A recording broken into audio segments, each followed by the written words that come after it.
4 5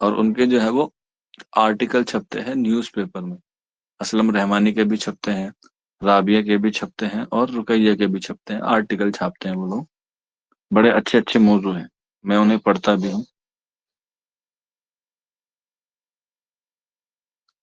کیوں؟ کیونکہ ان کے اندر جو ہے وہ اتنی قابلیت ہے کہ وہ جو ہے وہ ایگزام کو آرام سے کریک کر دیں۔ کیوں؟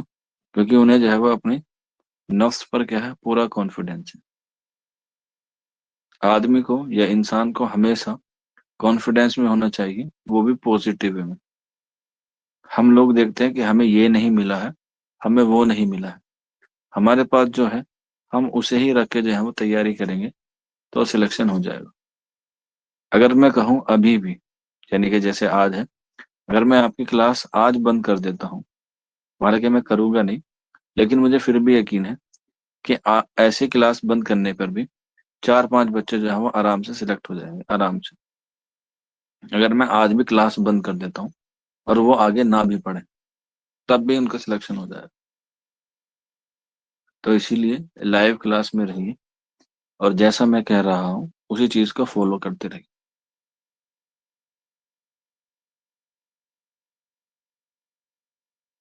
باقی آپ لوگ سمجھدار ہیں، آپ کو پتا ہے کہاں کب کیسے اور کیوں اپنی گاڑی چلانی ہے۔ چلیے پھر واپس آ جاتے ہیں ہم لوگ داستان فسانہ عجائب پہ، فسانہ عجائب پہ، اور یہ ہے کس کی؟ رجب علی بیگ سرور کی۔ ظاہر سی بات ہے جب ہم لوگ کسی داستان کو پڑھتے ہیں تو پہلے اس کے مصنف کے بارے میں پڑھتے ہیں، تو رجب علی بیگ سرور کے بارے میں ہم لوگ بات کرتے ہیں۔ ان کی پیدائش 1786 1786 میں ہوئی۔ کہاں پر؟ لکھنؤ میں۔ اور وفات ہوئی 1869، یعنی کہ جب غالب کی وفات ہوئی، ٹھیک ہے۔ اور ان کی وفات کہاں پر ہوئی؟ بنارس میں، ٹھیک ہے۔ 1869 میں 3 لوگوں کی وفات ہے، یاد رکھ لیجیے گا۔ ایک تو غالب کی ہے، دوسرا رجب علی بیگ سرور کی ہے۔ رجب علی بیگ سرور اور غالب دونوں ہی کیا ہیں؟ دونوں ہی کیا ہیں؟ ایک دوسرے کے کیا ہیں؟ ہم عصر میں شمار ہوتے ہیں، لیکن رجب علی بیگ سرور کا تعلق دبستان لکھنؤ سے ہوتا ہے، اور غالب کا جو ہے وہ دبستان لکھنؤ سے ہوتا ہے، ٹھیک ہے۔ اس کے علاوہ غالب کے ایک شاگرد ہوئے ہیں جن کا نام ہے مصطفی خان شیفتہ۔ مصطفی خان شیفتہ، تو مصطفی خان شیفتہ کی بھی وفات کب ہے؟ 1869 میں۔ یہیں پر ایک سوال آتا ہے کہ مصطفی خان شیفتہ نے اپنے بچوں کا استاد کسے بنایا؟ ایک سوال یہ بھی آتا ہے ایگزام میں، مصطفی خان شیفتہ نے اپنے بچوں کا استاد کس کو بنایا؟ تو آنسر ہو جائے گا بالکل، استاد بنایا ہے الطاف حسین حلی کو۔ ایگزام میں یہ سوال جو ہے وہ پوچھا جاتا ہے، ٹھیک ہے۔ چلے پھر آگے بڑھتے ہیں، رجب علی بیگ سرور کی حالات زندگی پر جو ہے وہ تھوڑی سی روشنی ڈال دیتے ہیں۔ پیدائش ہوگی، وفات ہوگی، ان کے والد کا نام مرزا اصغر علی، مرزا اصغر علی ان کے والد کا نام تھا۔ اور انہوں نے جو ہے وہ اپنی ابتدائی تعلیم جو ہے وہ کس سے حاصل کی؟ اپنے والد سے ہی۔ اس کے بعد انہوں نے شاعری کی طرف رخ کیا، اور شاعری میں انہوں نے اصلاح لینی شروع کری، کس کی؟ آغا نوازش حسین کی۔ شاعری میں اصلاح لینی شروع کری آغا نوازش حسین کی، اور کہاں پر؟ لکھنؤ میں۔ کہاں پر؟ لکھنؤ میں۔ جب یہ لکھنؤ میں شاعری سیکھ رہے تھے تو اسی وقت کیا ہوا، ان کے اوپر ایک الزام لگ گیا۔ اور الزام کب لگا؟ الزام جب لگا تو ان کو جو ہے وہ، جو لکھنؤ کے نواب تھے، لکھنؤ کے نواب تھے جن کا نام تھا غازی الدین حیدر۔ کیا نام تھا؟ غازی الدین حیدر۔ یہ کیا تھے؟ اس وقت لکھنؤ کے نواب تھے، اور رجب علی بیگ سرور پر کیا ہوا؟ رجب علی بیگ سرور پر قتل کا الزام لگ دیا، جس کی وجہ سے ان کو کیا کر دیا گیا؟ جلا وطن کر دیا گیا۔ اور جلا وطن کب کیا گیا؟